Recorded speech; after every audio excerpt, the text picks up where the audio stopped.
नमस्कार आप सभी को। आज मैं आपके सामने प्रस्तुत कर रहा हूँ एक बहुत ही सुंदर और महत्वपूर्ण व्याकरणिक विषय स्वर संधि। शब्दों का संसार बहुत विशाल होता है, लेकिन जब शब्द आपस में मिलकर कुछ नया और सुंदर बनाते हैं तो वह प्रक्रिया संधि कहलाती है। संधि का अर्थ ही होता है जोड़ या मिलन। हिंदी भाषा में संधि 3 प्रकार के होते हैं। पहला स्वर संधि, दूसरा व्यंजन संधि, तीसरा विसर्ग संधि।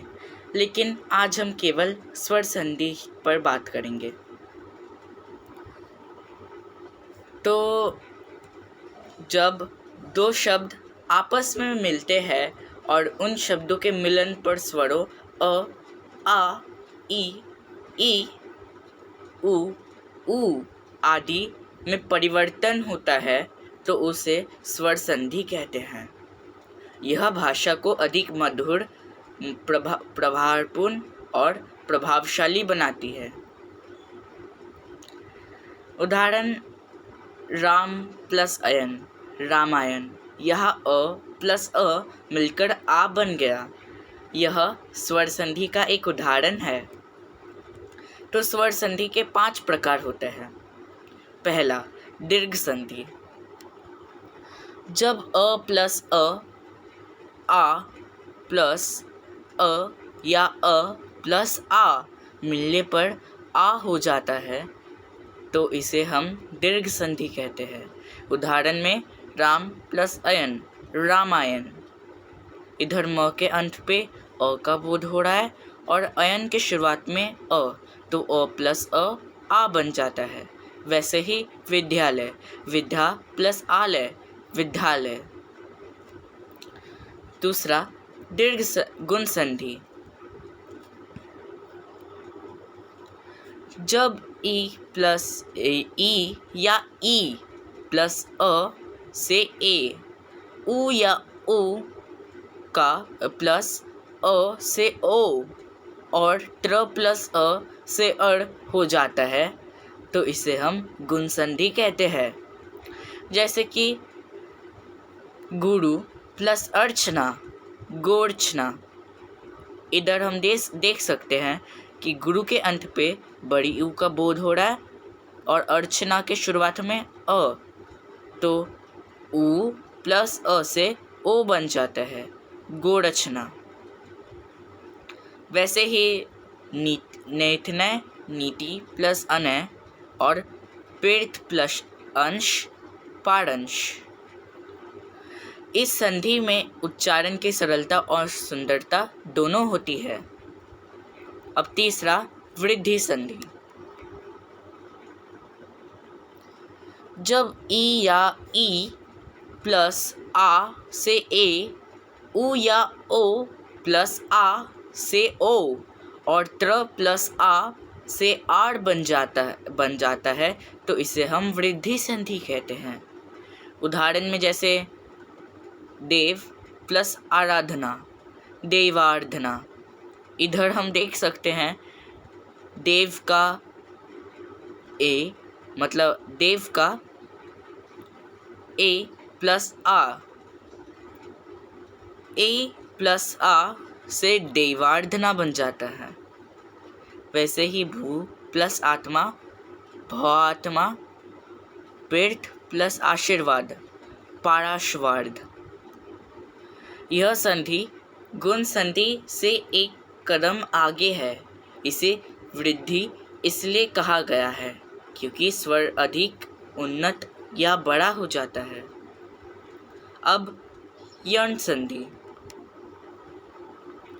जब ई उ ऊ त्र स्वरों के स्थान पर कर्मश य व र का प्रयोग होता है तो इसे हम यण संधि कहते हैं।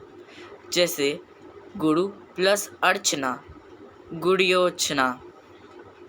इधर हम देख सकते हैं कि जो ओ है उ प्लस अ ओ बन जाता है, लेकिन ओ के जगह इधर य का बोध हो रहा है तो गुरु प्लस अर्चना गुरुयोर्चना।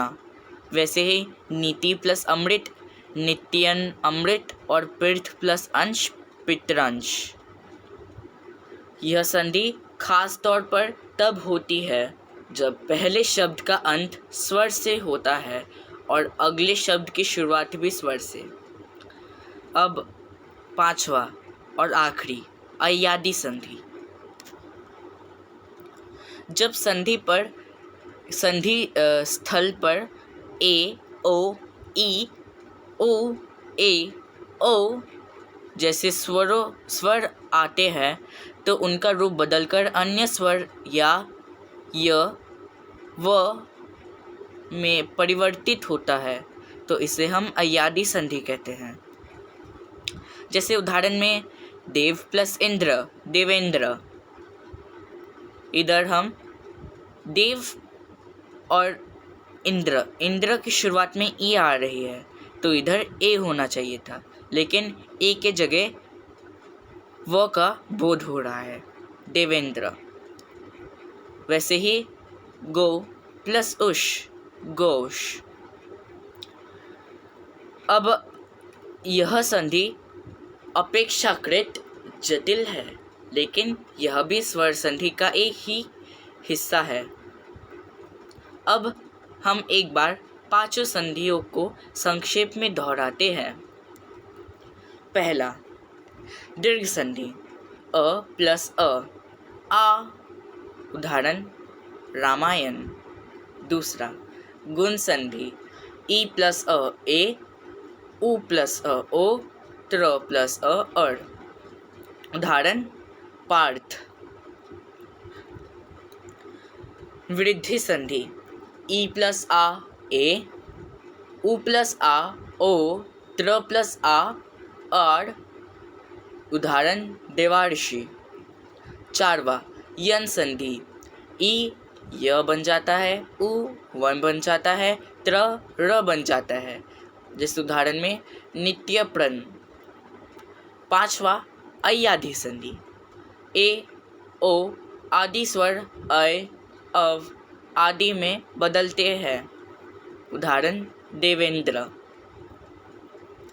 तो अंत मैं यही कहना चाहूँगा कि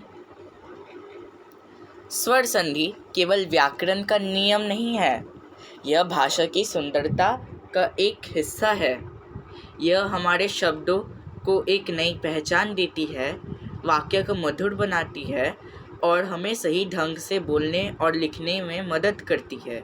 हम जितना अधिक अभ्यास करेंगे उतना ही अच्छा होगा। धन्यवाद।